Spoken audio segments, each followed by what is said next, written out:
મેળાની મજા પરિવાર માટે સજા ન બની જાય ત્યારે જાગૃત રહેવું જરૂરી છે. ચકડોળમાં બેસેલી મહિલાનો પગ લપસી પડતા અચાનક પડી અને ચકડોળમાં જ ઘણા સમય સુધી લટકી રહી. એક વખત નીચે પણ આવી છતાં હાથ ન છોડ્યો.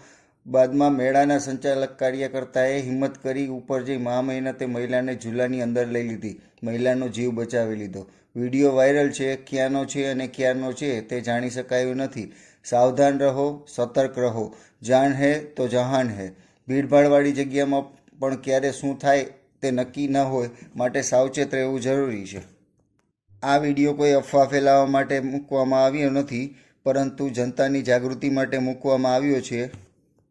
તહેવારોની ખુશીઓ લૂંટવા માટે જ હોય છે, પરંતુ તેના માટે સાવચેત ન રહીએ તો ક્યારેક પરિવાર અને ખુદ માટે પણ સજા બની જતી હોય છે.